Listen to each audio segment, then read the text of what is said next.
250 प्रांतों के गरीबों, पिछड़ों, दलितों के, वंचितों के अगुवाई कर रहे हम सबके मार्गदर्शक, हम गरीबों के भगवान माननीय ओम प्रकाश राजभर कार्यक्रम के मुख्य अतिथि, उत्तर प्रदेश सरकार के पूर्व कैबिनेट मंत्री, सुखदेव भारतीय समाज पार्टी के राष्ट्रीय अध्यक्ष, विधानमंडल दल के नेता के चरणों में श्रद्धा अपनी हृदय से पुष्प अर्पित करता हूं और उनके चरणों से सीख लेने का प्रयास करता रहता हूं।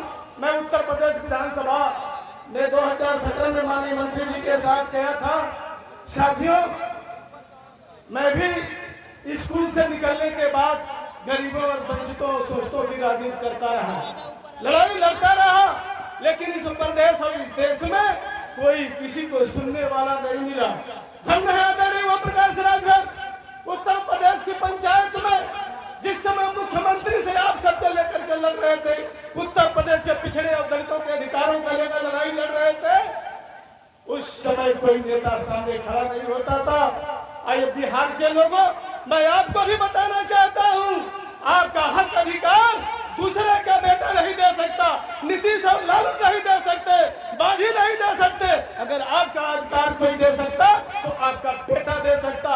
जब आपका बेटा सदन में पहुंचेगा, जब सदन में पहुंच करके आपकी लड़ाई लड़ेगा, जिस तरह उत्तर प्रदेश के पंचायत में माननीय ओम प्रकाश राजभर लड़ाई लड़ करके वहां जनगणना भी कराया। और इतना ही नहीं मेरे दोस्तों, आपका अधिकार भी कुछ मिल गया उत्तर प्रदेश में।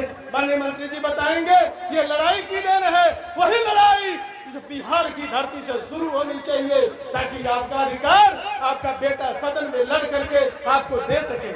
आज बिहार में, इस बिहार की धरती पर पढ़ा हुआ राजभर समाज का बेटा, आज पिछड़े समाज का बेटा, दलित का बेटा आज डिग्रियां लेकर के रोडों पर घूम रहा है। हमारे एक वक्ता महोदय ने कहा, उत्तर प्रदेश से बुला करके नौकरियां दी जा रही हैं। इसके बारे में आपने कभी सोचा क्यों ऐसा किया जा रहा है?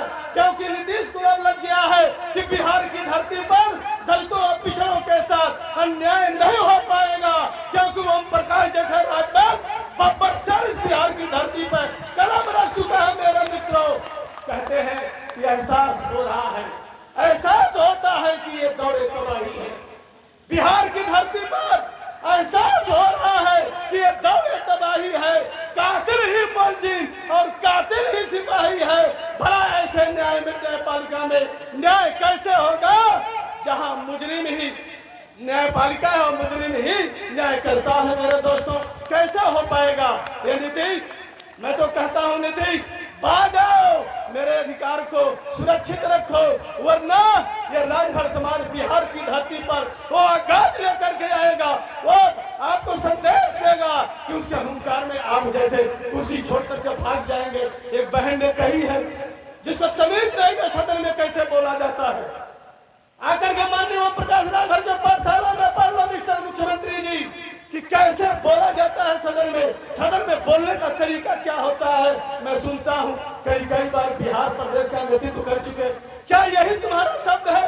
क्या ये बेटी बहने क्या सम्मान के पात्र नहीं? अरे नहीं सम्मान दे सकते तो बहनों को अपमान मत करो, बहनों को अपशब्द मत बोलो।